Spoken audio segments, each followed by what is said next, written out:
Georgia, we got that funky thing. Oh yeah, I think we finally found it. Y'all been asking for it, and we got that West Coast funk tonight. And the pioneer, Charles Wright. We're gonna get... Yeah, I think I found the funk too. Man, spray in there, turn off the light. I like to be educated, but I'm so frustrated. All right, guys. Hey, thanks for the guys that are supporting this channel. I really appreciate you guys. Tonight, we're going to get into the real funk. I'm not going to waste a whole lot of time. So y'all make sure you stay to the end so you can learn what you need to learn before you start commenting. We're going to be talking about Charles Wright. Let's go. In the jungle, babe. Yeah, this man right here. You see him on stage now, older, grayer, standing there with a band, smiling while he sings. And you might think he's just another grandfather doing what he loves. Just a guy who had a decent run and never really stopped playing. And that's all he would be to you unless you knew who he was. A little bit surprised by the costumes of our next artist. Charlie, nothing in the world would surprise me. I've heard so much about these fellas. They break it up wherever they go. As you say, they are beautiful. Ladies and gentlemen, the Watts 103rd Street Rhythm Band.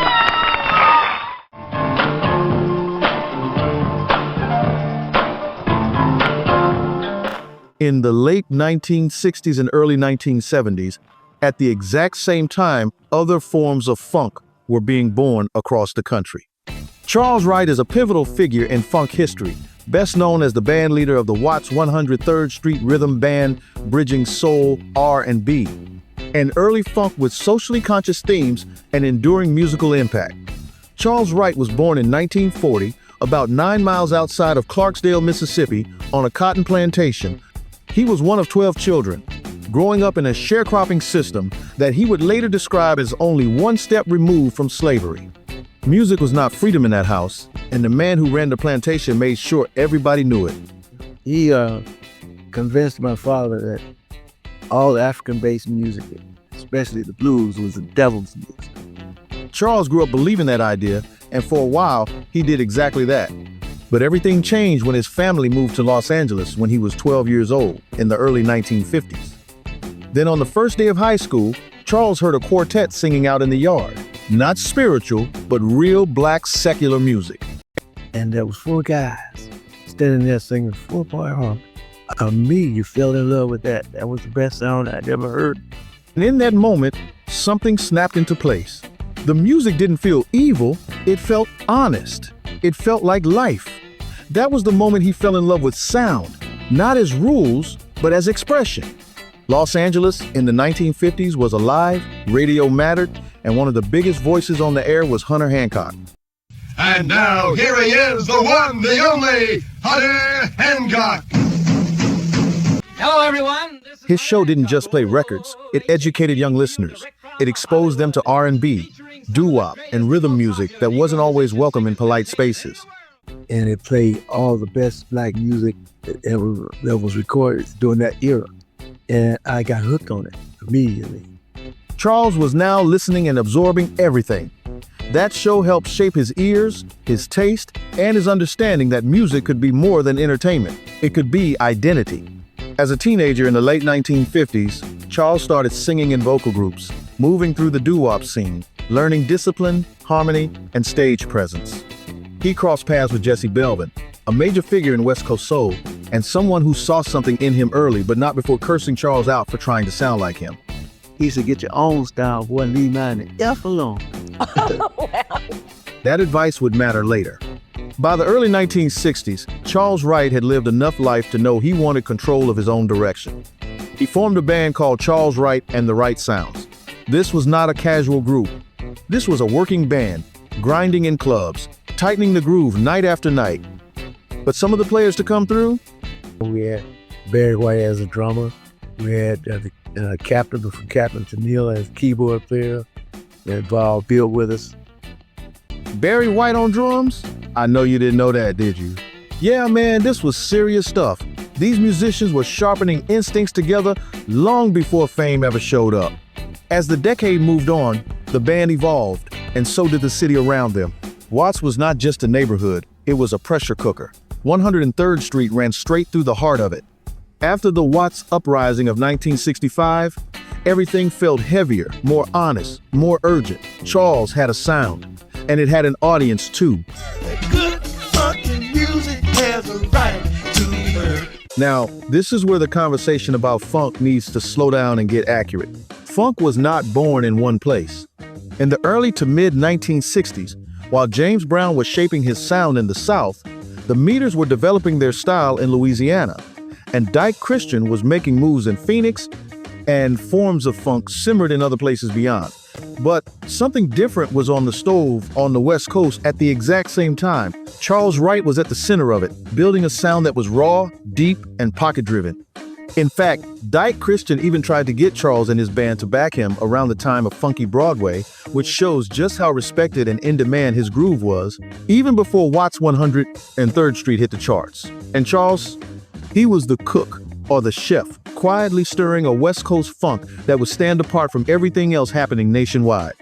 The funk out of Watts was slower, deeper, more repetitive, less polish, more pocket, groove as environment, funk you lived inside of, not just listened to. And be clear, Charles Wright was not copying anyone. He was building something parallel. The band started releasing records in the late 1960s, and then came the breakthrough. They did it with this record. Do your thing, everybody. Do your thing. Do Your Thing, released November 1968. That phrase mattered for the community. He coined it as a way of life. The record climbed the charts and announced that this sound from Watts was not just staying local. They followed that momentum with this one. But I know I'll never get to Loveland. Loveland in January of 1970. Yeah, it was more mellow than funky, but a successful follow-up to Do Your Thing showed he was holding a sound that was sellable. Then later, at the end of summer, came the record that would define their legacy. The big one.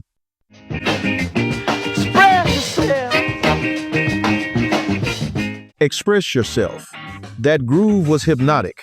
That message was direct. And that song exploded. But where did it come from, Chuck? We were at Texas A&M one night, and we did the show, and when Do Your Thing came to another rough ear, and I could always do, and kids kept stopping and clapping and stopping. You know, all the guys maybe said, I don't know where it comes from. I said, express yourself. They went crazy. And I went to the hotel that night, and I started writing, and got on the plane the next day writing it. And when I got off, I had finished it. And nobody liked it. That's the man's hit. Just put it out.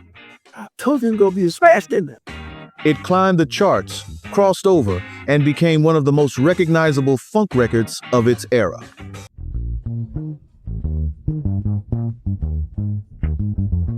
This song was a monster because of that bass right there.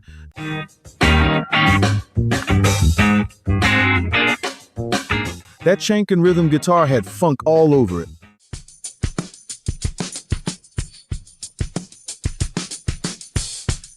The drummer stayed in the pocket and let the other elements shine.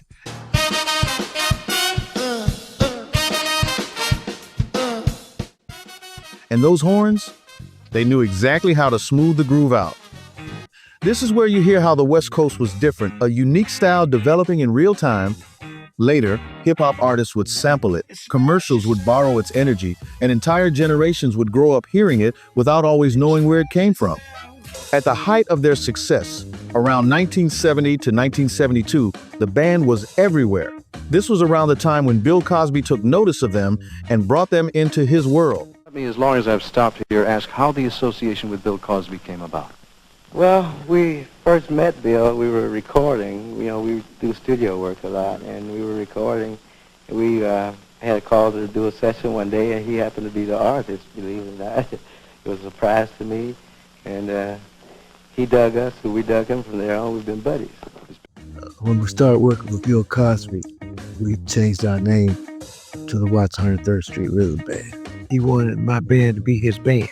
But we made 2 singing albums with Silver Throat and the Salvation Army Band. Yeah, that Bill Cosby. At the time, Bill was trying to sing a little bit and wanted a backing band. And it worked out well for a while. Until people decided they didn't want to hear him sing. They wanted to see him tell jokes. That connection exposed Charles Wright to much larger audiences and helped open doors that eventually led to a Warner Brothers contract. At the same time, musicians from the band were in demand. Some would go on to play with Bill Withers. Al McKay would later join Earth, Wind and Fire. Even when the original lineup didn't stay intact, the Watts' 103rd Street sound was spreading. Success came with pressure. The band eventually fractured. The industry moved fast, trends changed, and the spotlight shifted. We're the funk masters of the universe. But Charles Wright kept going. He reflected and even wrote books about it all, including Express Yourself, documenting the journey from the cotton fields to the stage. But you need to know where you come from so you can know where you're going. And that's what my book is all about. Express yourself. Now, in 2026, Charles Wright is 85 years old, and this is where the story circles back to that opening image. Charles Wright, older now, not on stage as much, but still singing, not frozen in the past, but alive in the present. In a music world that often credits only the loudest names, his contribution stands firm. West Coast funk was real, it was parallel, and Charles Wright was one of the originators who gave it voice, showing that no one man took what was already living in the soul of the African American community and made funk by himself. Express yourself. And that's in a nutshell, man. It's another brother who started some funk back in the day on the West Coast. Everybody else was doing it in their region, and he was doing it in his on the West. LA, California, Watts. Hey guys, I hope you appreciate that.